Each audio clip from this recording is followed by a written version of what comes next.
Good morning student. आज दिनांक 14 अक्टूबर है और आज के लिए जो इम्पोर्टेंट क्वेश्चन हो सकता है वो हमने लिया है किसानों के लिए हिमखंड योजना कब शुरू की गई। तो ये आज का इम्पोर्टेंट क्वेश्चन है और आज के लिए करंट अफेयर्स को हम लोग स्टार्ट करते हैं। ये करंट अफेयर्स आज की जो है बेहद इम्पोर्टेंट है आने वाले एग्ज़ामों के लिए। तो पहला क्वेश्चन है, अंतर्राष्ट्रीय आपदा न्यूनीकरण दिवस कब मनाया जाता है। तो इसका सही आंसर जो है वो है 13 अक्टूबर। 13 अक्टूबर को जो है अंतर्राष्ट्रीय आपदा न्यूनीकरण दिवस मनाया जाता है। देखें आपदा जोखिम न्यूनीकरण दिवस अंतर्राष्ट्रीय दिवस जो पहली बार है वो 1989 में मनाया गया था और संयुक्त राष्ट्र सभा जिसे UNGA कहते हैं ने आपदा न्यूनीकरण और जोखिम जागरूकता की वैश्विक संस्कृति को बढ़ावा देने के लिए इस दिन को बनाने का निर्णय किया था। अगला क्वेश्चन है, भारत ने किस देश के साथ वैक्सीन एक्शन प्रोग्राम, किसकी बात कर रहे हैं, वैक्सीन एक्शन प्रोग्राम वर्ष 2027 तक बढ़ा दिया है।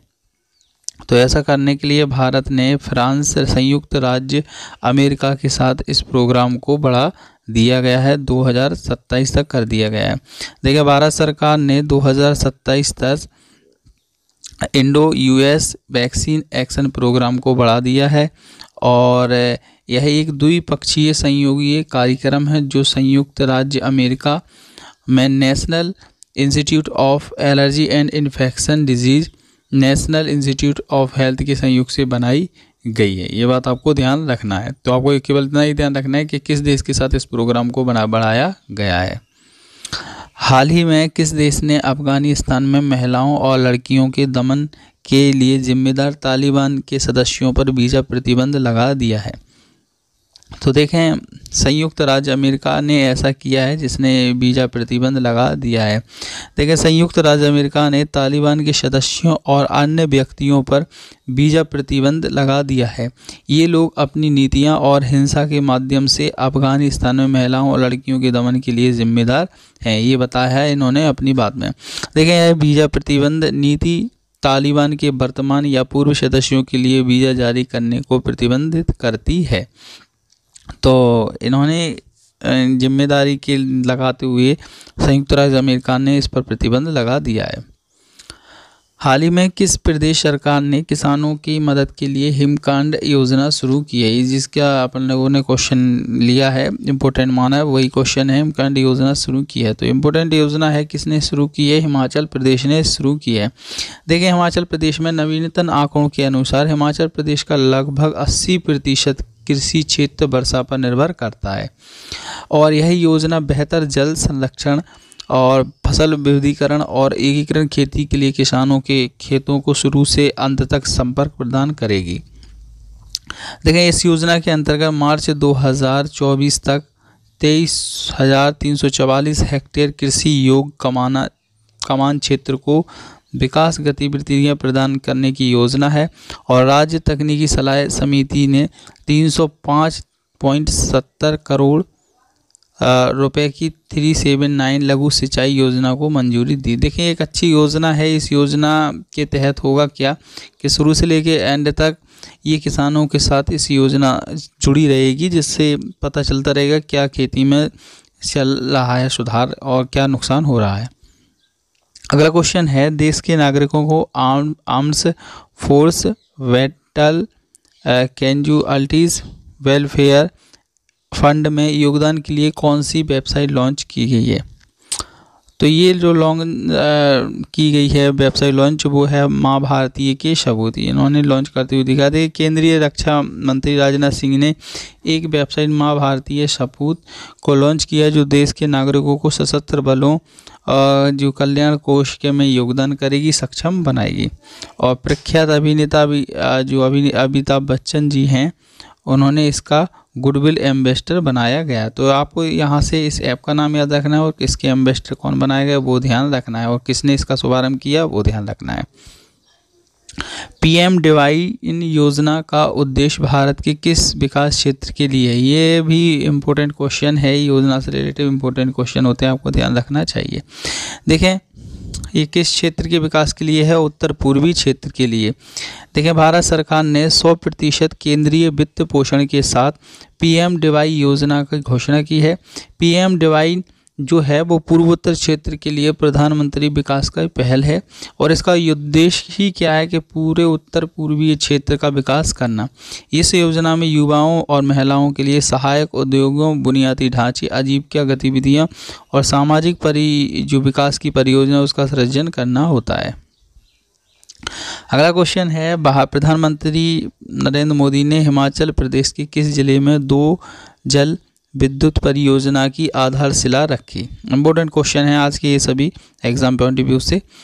तो इसका आंसर क्या है? बी, चंबा। देखिए, आपको बताएं कि ये 2 जल विद्युत परियोजनाएं हैं जो कि 48 megawatt Chanju third hydroelectric project और एक दूसरी है जो है 30 megawatt Devthal Chanju hydroelectric project. ये 2 जल विद्युत परियोजनाएं हैं। देखिए, इन परियोजनाओं से सालाना 720 मिलियन यूनिट से अधिक बिजली का उत्पादन होगा और हिमाचल प्रदेश को लगभग 110 करोड़ रुपए का वार्षिक राजस्व प्राप्त होने की उम्मीद है इस योजना से। इस दौरान प्रधानमंत्री नरेंद्र मोदी ने चंबा में प्रधानमंत्री ग्राम सड़क योजना का जो थर्ड है, जिसे PMJSY कहते हैं, इसका थर्ड का भी शुभारंभ कर दिया है। और प्रधानमंत्री ग्राम सड़क योजना जो थर्ड का इसका पार्ट है के द्वारा राज्य में लगभग 3125 किलोमीटर सड़कों का उन्नयन किया जाएगा। और यहाँ पर केंद्र सरकार द्वारा इस चरण के तहत राज्य के 15 सीमावर्ती और दूरदराज जो ब्लॉक हैं में 440 किलोमीटर सड़कों के उन्नयन के लिए लगभग 420 करोड़ रुपए की मंजूरी भी दी है इन्होंने। अगला प्रश्न है, विदेश मंत्रालय के अनुसार विदेश मंत्री डॉक्टर S जयशंकर 15 से 16 अक्टूबर 2022 से किस देश की अपनी पहली आधिकारिक यात्रा पर थे? तो इसका जो आंसर है वो है मिस्र। मिस्र के साथ ये अपनी आधिकारिक यात्रा पे थे और यहाँ पर मिस्र के विदेश मंत्री कौन है? समी हसन शौकरी जी हैं। इनके निमंत्रण पे ये वहाँ जा रहे हैं और मंत्रालय के अनुसार दोनों नेता आपसी हित के लिए कई द्विपक्षीय क्षेत्रों अंतर्राष्ट्रीय मुद्दों पर चर्चा करेंगे। भारत और मिस्र के बीच पारंपरिक रूप से ऐतिहासिक और सांस्कृतिक संबंधों पर आधारित मधुर और मैत्रीपूर्ण संबंध रहे हैं और भारत और मिस्र के साथ अपने संबंधों को गहरा और करने की ये कोशिश की जा रही है। हाल ही में सितंबर के महीने में रक्षा मंत्री जो राजनाथ सिंह हैं वो रक्षा संबंधों को और मजबूत करने के लिए मिस्र के दौरे पर गए थे और दोनों देश इस वर्ष राजनीतिक संबंधों की स्थापना के लिए 75 वर्ष मना रहे हैं। भारत ने यहाँ पर जो लास्ट में पॉइंट है वो इम्पोर्टेंट है। भारत ने 2022-23 में G20 जिसकी अध्यक्षता भारत करेगा मिस्र को अतिथि देश के रूप में आमंत्रित किया है। तो ये इसका इम्पोर्टेंट क्वेश्चन पॉइंट होगा। तो कोशिश की जा रही है कि मिस्र हमारे देश के रिश्ते काफ़ी मजबूत हैं, उनको और अच्छा मजबूत बनाया जाए। तो इसलिए ये दौरे किए जा रहे हैं और इस बार से 75वां वर्ष भी मनाएंगे स्थापना का। हम लोग मिस्र की बात कर लेते हैं। तो मिस्र के जो राष्ट्रपति हैं वो कौन है? अब्देल फतेह अल सीसी हैं और मिस्र की राजधानी जो है काहिरा है। मुद्रा जो है मिस्र पाउंड है। अगला क्वेश्चन है, हाल ही में किस केंद्रीय बैंक ने 12 से 13 अक्टूबर 2022 को कजाकिस्तान की राजधानी अस्ताना में आयोजित एशिया में सहभागिता और विश्वास निर्माण उपयोग जैसे CICE कहते हैं शिखर सम्मेलन में भारतीय प्रतिनिधिमंडल का नेतृत्व किया? तो कौन करेगा? तो ये मीनाक्षी लेखी। तो केंद्रीय विदेश राज्य मंत्री हैं मीनाक्षी लेखी और ये कजाकिस्तान की राजधानी अस्ताना में जो आयोजित है एशिया में सहभागी इसके निर्माण का उपयोग जो शिखर सम्मेलन हो रहा है वहाँ पर ये नेतृत्व कर रही हैं। अगला क्वेश्चन है, 14 से 16 अक्टूबर 2022 तक गुजरात के किस जिले के एकता नगर में कानून मंत्रियों और कानून सचिवों के अखिल भारतीय सम्मेलन की मेजबानी करेगा? तो कौन करेगा? तो नर्मदा।